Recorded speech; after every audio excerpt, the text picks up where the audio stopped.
আসসালামু আলাইকুম। মাহে রমজান তো প্রায় শেষের পথে, এখন ঈদ উপলক্ষে এক অসহায় বাড়িতে এসেছি। আমি জানি উনি অসহায় এবং কামাই রোজগার করতে পারে না, তাই আজকে ওনার বাড়িতে এসেছি। উনি জানেন না যে আমরা ওনার বাড়িতে আমরা আসবো। এখন মূল আসার উদ্দেশ্য হচ্ছে আমরা ঈদের যে বাজার উনি করছে কি করে নাই সেটা শোনার জন্য। আর ঈদে তো আমরা সবাই কম বেশি গরুর মাংস বা ভালো কিছু খাবো ঈদের দিন, তারা তো কেনা অভাবে খাইতে পারবে না। তাই আমি আজকে তার মুখ থেকে সেইটা শুনে ইনশাল্লাহ তাকে আমরা দেব। এটা ওনার বাড়ি।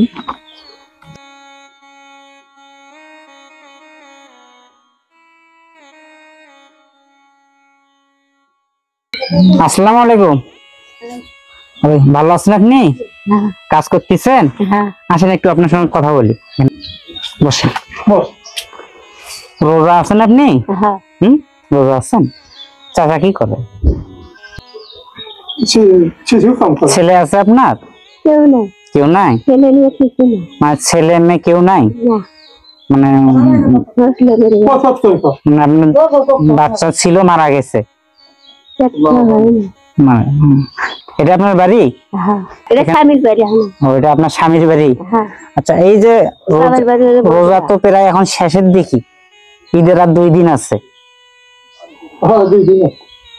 ঈদের আর 2 দিন আছেন? 2 দিন আছে। আপনার কি ঈদের জন্য বাজার করছেন? ঈদের দিন খাওয়ার জন্য বাজার করছেন? কেন বাজার করেন নাই? টাকা নাই।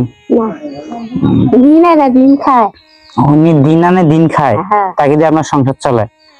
তা আপনার ঈদের দিনের জন্য কোন বাজার গুলো লাগবে, কি কি লাগবে বলেন? আমি বলতেছি ঈদের দিনের জন্য। ঈদের দিনে তো মানুষ গরুর মাংস, ব্রয়লার মুরগি, মাছ এগুলোই খাবে। আপনি কিনতে পারেন না দেখে খাবেন না? কারণ আমি যদি আপনাকে এগুলো কিনে দিয়ে নেবেন? আচ্ছা আসেন, আপনি আসেন, বসেন এখানে। ইনি আপনার কি হয়? বউ। বউ। আচ্ছা, ঈদের তো আর 2 দিন আছে। 2 দিন আছে। এদিকে একটু চাপিয়ে আসেন। 2 দিন আছে। 2 দিন আছে না?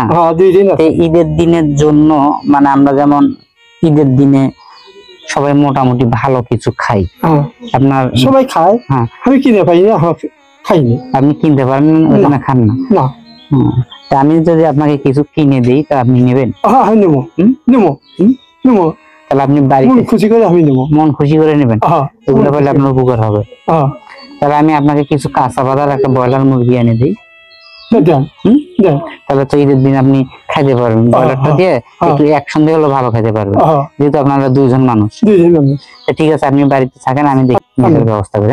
ঠিক আছে চাচি, আপনি থাকেন বাড়িতে, আমি দেখি আপনার জন্য কিছু কাঁচা বাজার, একটা ব্রয়লার মুরগি কিনে দিয়ে যাচ্ছি। ঈদের দিন খাবেন ওগুলো। ঠিক আছে।